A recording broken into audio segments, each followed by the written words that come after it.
এখনকার জামানা ছেলে দেখবেন 1 লাখ টাকার মোটরসাইকেল চেপে ঘুরছে, আর ঘরে বাবা মা ভাত পায় না। আমাদের গ্রামে তো আছে, হয়তো আপনাদের এই দেশে দেখবেন, এই গ্রামে না থাক পাশাপাশি গ্রামে দেখলে দেখতে পাবে। আর যদি 4টে ছেলে থাকে, একটা মা সে কষ্ট করে লোকের বাড়িতে ঝিগিরি করে তার 5টা 10টা ছেলে মেয়েকে মানুষ করেছে। আর এখনকার জামানায় একটা মাকে 10টা ছেলে মেয়ে খাওয়াতে পারে না, সবাই মাস পালি করে নেয়, সপ্তাহ পালি করে নেয়। এ মাসে মা আমার কাছে খাচ্ছিস, ও মাসে বড় ভাইয়ের কাছে যাবে। কি বলুন, ভুল বলছি নাকি? তো এই কালাম আমার লেখক লিখেছে, আমি 2 ছন্দ পড়ছি, কেন এই কিতাব আমি ভুলে এসেছি।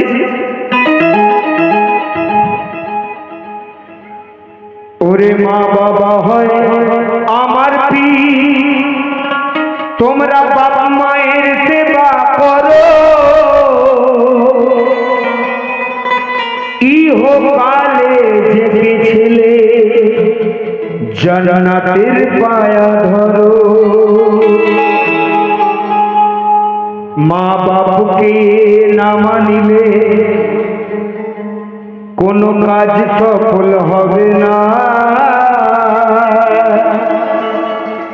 আর বাবা মাকে না করলে খুশি আল্লাহ খুশি হবে না। কেন?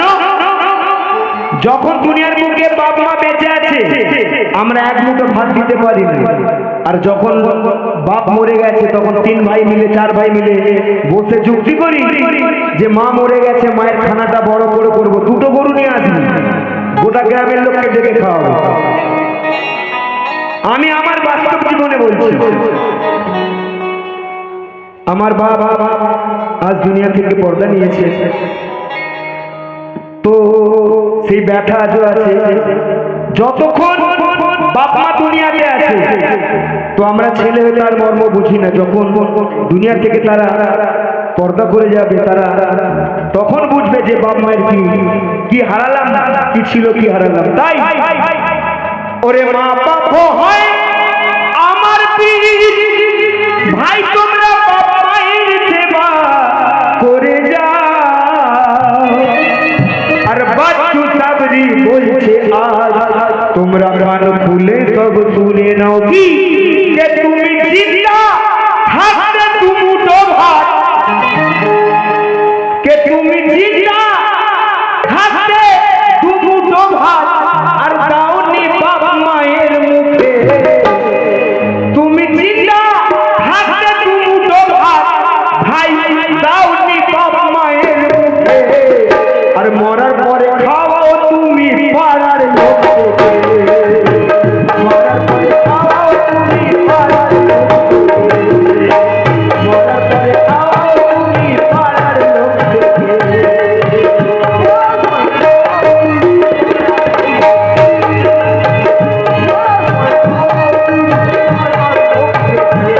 তুমি চিন্তা থাকতে দুমুঠো ভাত, তুমি চিন্তা থাকতে দুমুঠো ভাত আর দাওনি বাপ মায়ের মুখে, ও তুমি দাওনি বাপ মায়ের মুখে। যখন মরে গেছে বলছে এবার থেকে বড় হাড়ি মানা দাও দিয়ে দে, মায়ের খানা করছি, বাপের খানা করছি, বাপের উপযুক্ত ছেলে। এই পরশুদিন আমার গ্রামে একটা মাইয়াত হয়েছে, 4টি ছেলে, তো মাকে সবার টিউবওয়েল হয়েছে, 4 ছেলে, মাকে পানি আনতে দেয়, কলেজে মা পানি নেবে তার পারমিশন নেই, আমার বাড়ি থেকে পানি নিয়ে যায়। তিনি এই পরশুদিন মারা গেলেন। চিন্তা করুন, এই যুগে আমরা বাস করছি। তাই যে তুমি চিন্তা থাকতে দুমুঠো ভাত ভাইরে দাওনি বাপ মায়ের মুখে, আর মরার পরে খাও তুমি পাড়ার লোককে। মরার পরে খাও তুমি পাড়ার লোককে।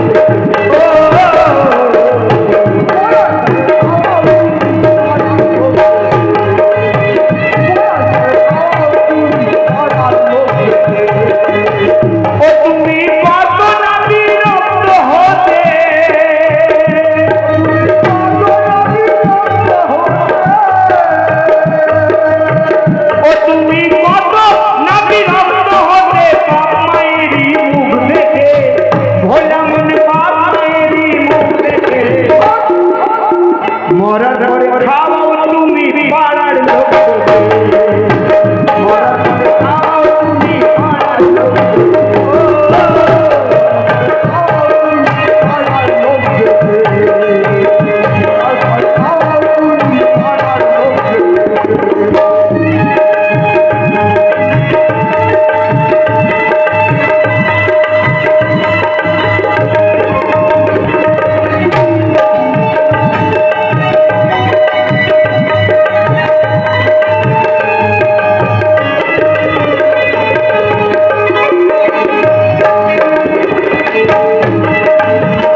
ভাই, যতই রোজা নামাজ হজ জাকাত কে মানো, সবার আগে নিজের বাপ মা।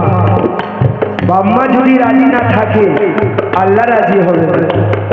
তাই চেষ্টা করবে কোনোদিন ভুলেও বাপ মায়ের মনে কষ্ট দিতে না দেওয়া। তাই কবি বললেন, তুমি মাসে মাসে কত টাকা ব্যাংকে রাখো জমা,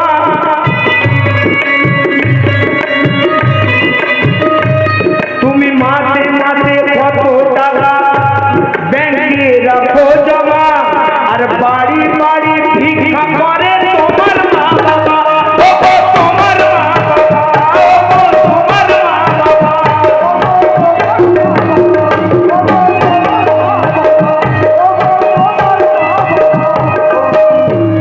তুমি মাসে মাসে কত টাকা ব্যাংকে রাখো জমা, আর বাড়ি বাড়ি ভিক্ষা করে তোমার মা বাবা, তোমার বইয়ের হাতে সোনার চুড়ি, তোমার বইয়ের হাতে সোনার চুড়ি, তোমার বইয়ের হাতে সোনার চুড়ি, সে দিন কাটায় পরম সুখে, আর মরার পরে খাও তুমি পাড়ার লোকে, মরার পরে খাও তুমি পাড়ার লোকে, মরার পরে খাও তুমি পাড়ার লোকে।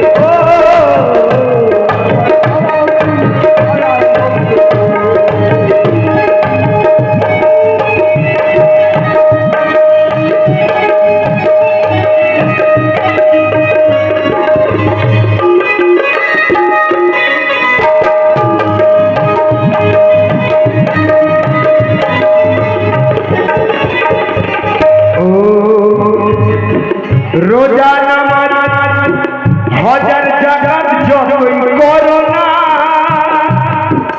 রোজা নামাজ হাজার জাকাত যতই করো না, আর বাপ মাকে না মানিলে ইবাদত কবুল হবে না, ও দাদা কবুল হবে না, ইবাদত কবুল হবে না।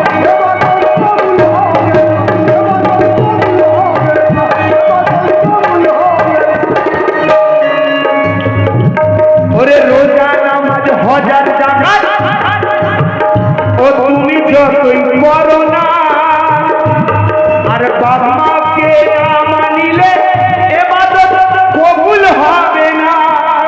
ওরে মায়ের পায়ের নিচে জান্নাত আছে, মায়ের পায়ের নিচে জান্নাত আছে, বলছে নবীজি হাদিস পাকেতে, মরার পরে খাও তুমি পাড়ার লোকে, মরার পরে খাও তুমি পাড়ার লোকে।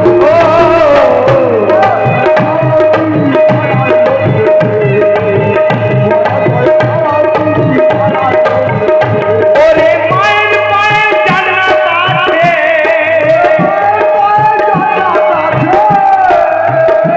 ওরে মায়ের পায়ে জান্নাত আছে, নবীজি বলছেন হাদিস পাকেতে, মরার পরে খাও তুমি পাড়ার লোকে, মরার পরে খাও তুমি পাড়ার লোকে, ও মরার পরে খাও তুমি পাড়ার লোকে।